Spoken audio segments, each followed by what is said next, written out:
공항 갔다가 성희롱과 스토킹 당하면은 어떤 기분인지 알게 된 썰. 신길령님께서 올려주신 썰랑썰레입니다. 유튜브로 보시는 분들 구독과 좋아요, 알림 설정, 댓글 잊지 말고 한 번씩 눌러주세요. 안녕하세요, 보고형. 유튜브는 늘 챙겨보고 트위치도 가끔 눈팅하는 트수입니다. 썰랑썰레 컨텐츠 극초반부터 열심히 듣고 있는데 쓸까 말까 하다가 한번 썰을 적어봅니다. 소고기 맛 다시다 살짝 칠게요. 2개월 뒤 입대하니까 썰 보따리 충만하게 채워서 2년 뒤에는 썰랑썰레에 글 열심히 적어보겠습니다. 제가 누누이 말씀드리지만 썰랑썰레는 글을 안 올리는 게 군생활 편안하게 잘하고 나온 거예요. 할 말이 없는데 라고 하는 게 정상적인 거고, 썰랑썰레 쓸게 생겼다는 건 다이나믹한 군생활을 했다는 겁니다. 내용이 그리 길지 않아서 유튜브에 안 올라갈 것 같지만 카페에서 유튜브로만 보시는 분들이 트위치 보고형 팔로우까지 해주시면 보고형에게 큰 도움이 됩니다. 뭐 이런 것까지 신경 안 써주셔도 되는데. 때는 작년 5월 항덕, 항공기 덕후죠. 항덕인 친구가 특이한 비행기 온다고 찍으러 오라는 말에 저는 인천공항으로 향했습니다. 아시려나 모르겠는데 드림리프터라는 거더라고요. 거북목 레전드네. 그날 찍은 겁니다. 인증 차원에서 올려요. 썰랑썰레에서 쓰는 거라고 여기다 썰랑썰레 적어놓으셨네.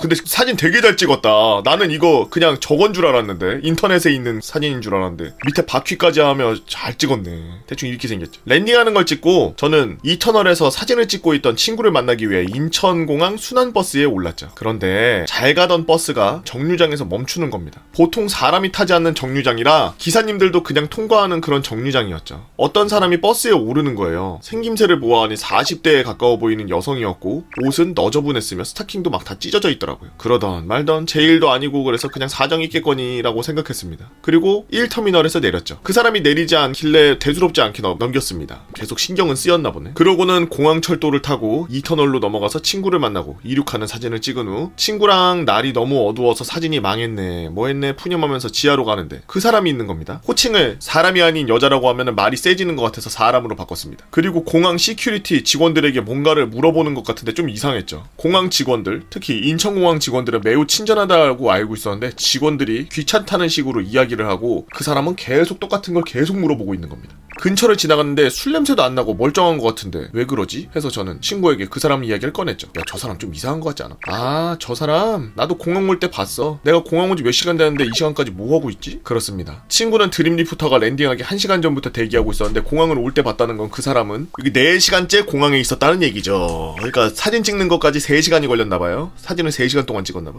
야, 나도 이 터미널 넘어올 때 봤는데 조금 이상하더라. 사람들이 잘 타지도 않는 정류장에서 타더라고. 아유, 신경 쓰지 마. 우리 일도 아닌데 뭐. 저와 친구는 신경을 쓰지 않기로 하고 승강장으로 내려갔습니다. 하지만 저희는 몰랐죠. 이 뒤에 일어날 일들을요. 저희는 빠른 환승 위치를 찾아서 내려갔습니다. 그런데 반대편 계단으로 내려왔는지 그 사람이 저희 옆옆 출입문 앞에 있더라고요. 그리고 열차가 도착해서 출입문이 열리고 자리가 비어있는 열차를 보고 개꿀하면서 자리에 앉았습니다. 친구랑 이렇게 앉았대요. 근데 갑자기 그 사람이 저희한테 오는 겁니다. 그러더니 제 친구 옆에 앉더니 김포공항 도착하면 알려주세요 이러는 겁니다. 당시에는 이태원 클럽발 확진자가 나오면서 확진자 숫자가 2자릿수로 나온 직후여서 안 그래도 민감할 시기인데 바로 옆자리에 앉으니까 좀 이상했죠. 어쨌든 저는 왜 공항에서 공항을 가는 거지? 공항을 잘못 왔나? 아니면 집에 가나? 공항을 잘못 왔으면 바로 갔을 테니까 몇 시간 이러고 있진 않을 건데 이상하네 라고 생각했습니다. 친구는 중간에 내려야 했고 제가 김포공항에서 환승하기도 해야 했고 제 닉네임에서도 나오듯이 안 그래도 지하철에 대해서는 빠삭하니까 신경 쓰지 말고 도와나 드려야지 했습니다. 하지만 뭔가 조금씩 싸해지길래 구두로는 알겠다고 하지 않았죠. 그건 제 친구도 마찬가지였고요. 그런데 갑자기 아니 이 사람이 뭐 하는 거예요? 뭐야 왜? 이 사람이 내 어깨에 머리 올려! 그렇습니다.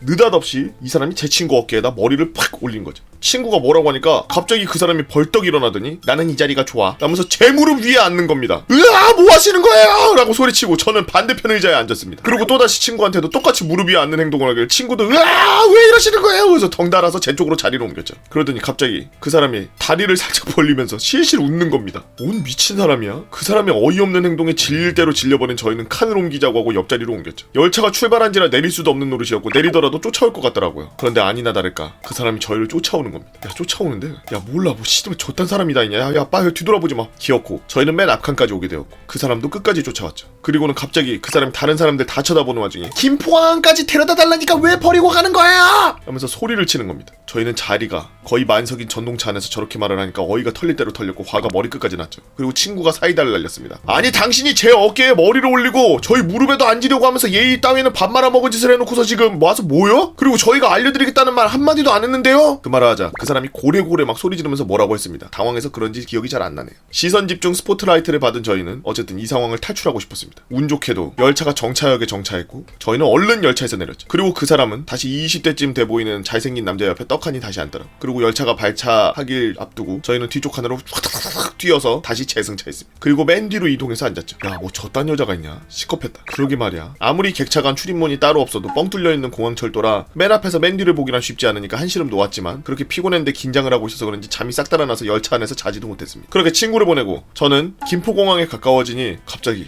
그 사람 만나면 어떡하지라는 생각과 공항철도 김포공항역의 계단이 거의 중간에 있다는 생각이 나니 온몸에 소름이 쫙 끼치는 겁니다. 아, 잘못하면 날 발견하고 큰일이 날 수 있겠구나라는 생각에 마침 5호선 열차가 2분 뒤 들어오기도 했기에 저는 내리자마자 그 어느 때보다 빠르게 뛰었습니다. 그리고 5호선에 오른 저는 그 사람이 또 오면 어떡하지라 하면서 들어가는 내내 긴장의 끈을 놓지 말아야 했죠. 다행히 그 사람은 나타나지 않았고 저는 무사히 집에 왔습니다. 집에 들어와서는 이런 게 스토킹 당하는 사람 심정인가? 라는 생각도 들고 아는 사람에게 물어보니 그거 성희롱 당한 거라 그러더라고. 남자는 평생 살면서 이런 일 당하고 느끼기도 힘들다던데 인생 살고 볼 일인 것 같습니다. 두서도 없고 횡설수설 글을 써가지고 읽으신 분들 잘 이해하셨는지 재미는 있으셨는지 모르겠지만 글 읽어주셔서 감사합니다. 딱히 적을 썰이 없어서 투비 컨티뉴 따윈 없습니다. 저녁해서 더 재밌고 긴 썰 들고 올게요. 안녕. 이라고 신길영님께서 맨 앞칸에 앉아 계시던 남성분 미안해요. 어쩔 수가 없었어요. 진짜 미안해.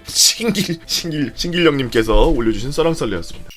이 그거네. 게임으로 치면은 보스 어그로 끌은 다음에 쭉 가져가지고 다른 유저한테 붙이고서 도망간 거네. 야, 왜 이러시는 거예요? 풀링 대참서 다른 데로 풀링된 거지. 세상엔 뭐라 해야 될까? 기초적인 그런 사회적 규범이나 사회성을 정상적으로 갖고 있는 사람들이 한 7할 정도밖에 안 돼요. 제가 세상 살면서 느낀 게 한 7할? 진짜 넉넉히 줘야 8할? 그 중에 3할, 2할은 정말 여러분들이 그냥 보기만 해도 몇 번 대화만 섞어도 아, 이 사람은 정상적이지 않은 사람이구나 싶을 정도로 약간 뭐랄까 사회성이 결여돼 있고 그리고 아니면 반쯤 미친 것 같이 보인다든지 아니면 우리랑 얘기하는 거나 세상을 보는 눈이 완전히 비틀어져서 다르게 보고 있다든지 뭐 이런 분들이 정말 많아요. 정말 많아. 여러분들도 정신 똑바로 차리고 살아야지 잘못하다간 큰일 날 수 있습니다. 그래서 제가 밖에 안 나가요. 저는 어렸을 때 사회생활을 영업팀에서 굴러먹던 사람으로 정말 수많은 사람들을 만났는데 정말 평생 만날 사람들 수많은 사람들을 만났어요. 얼굴을 대고서 대화하는 이걸로 수천 명하고 대화하고 얘기를 해봤던 사람으로 그냥 이제는 사람하고 한 1분 정도만 대화해보면 그 사람 어떤 사람인지 그냥 딱 나와요. 물론 그게 되게 선입견을 갖는 거라는 게 되게 위험한 겁니다만 거의 대부분의 모르는 사람과의 첫 대면과 얼굴을 보고서 대화를 하기 시작했는데 이야기를 하고서 1분 정도 지나면 이 사람이 나한테 뭐 얘기를 뭔가 들어주는 사람인지 아니면 뭐 아예 관심이 없는 사람인지 아니면 완전 좀 이상한 사람인지 아니면 엄청 똑똑한 사람인지 이런 것들이 그냥 대화 그 1분 안에 첫 대면에서 얼굴 첫 인상에서 나와요. 면접을 회사 같은 데서 볼 때도 그런 것들을 보는 거거든. 첫 인상이나 첫 느낌을 받으려고 부르는 거거든. 사회적 거리두기는 그 20년 전인데 무슨 사회적 거리두기가 어디 있어. 그때 거리두면은 그 거식이었지. 여튼 그래서 그때 하도 인간 군상들을 끝에 막장들을 보고서 생활을 했기 때문에 인간한테 질렸어요. 좀 사람이라는 존재한테. 특히나 우리가 서비스를 해야 되는 입장이고 서비스를 받는 사람이 고객이고 그렇다 그러면 한없이 잔인해지고 한없이 그 사람을 하대해요. 그런 사람들이 한 70% 돼요. 예의범절이 없다고 보죠. 저는 어디 가서든 나이가 어리다고 해서 절대 반말 안 하거든. 진짜 완전 꼬맹이인 초등학생들한테도 저는 반말 안 해요. 그래요? 뭐 했어요? 어디 갔다 왔어요? 뭐 했어요? 이러고서 존댓말 해줘. 나는 학생들한테도 마찬가지고 아르바이트 하고 있는 학생들이나 그런 분들한테도 여기요 이렇게 부른 다음에 뭐 이거 주세요 이러지. 이거 하고 이거 줘. 절대 이렇게 안 한단 말이야. 근데 제가 반말하는 곳 딱 하나. 트위치. 여기 있는 사람들은 저랑 같이 아까 전에 말한 그 2할 3할인 정상이 아닌 사람들. 여기 90%가 여기 있습니다. 저랑 같이 미쳐 돌아가고 있는 중. 얼굴을 안 봐서 그나마 다행히 글씨로 보고 있었어. 그래서 반말합니다. 특별 대우자. 여튼 여러분들도 사회생활하면서 그 밖에서 여러 사람을 만나면서 살 텐데 항상 조심하시고 세상에서 제일 무서운 건 사람이라는 걸 잊지 마십시오. 그렇다고 너무 사람들을 안 믿고 또 선입견을 갖고 고정관념을 갖고 모두를 또 싫어하고 그러면은 또 그건 또 잘못된 거겠죠. 적당히 알아서 자기만의 선을 만들거나 자기만의 그런 걸 만들어서 사람들을 좀 보는 폭을 넓히고 조심해야 이런 얘기였습니다. 여러분들은 어떤 이야기를 갖고 있나요? 여러분들이 갖고 있는 특이한 이야기들, 여러분들이 경험한 이상한 이야기들, 이상한 일들. 네이버 카페 개보고펜 담아라 개펜 달아 오셔서 썰랑썰레 게시판에다가 글 남겨주시면 유튜브로 작업해서 업로드하도록 하겠습니다. 유튜브로 보시는 분들 구독과 좋아요, 알림 설정 잊지 말고 한 번씩 눌러주시고요. 오늘도 항공기 사진 찍으러 공항 갔다가 변태 만난 항덕들 고생이 많습니다. 유박.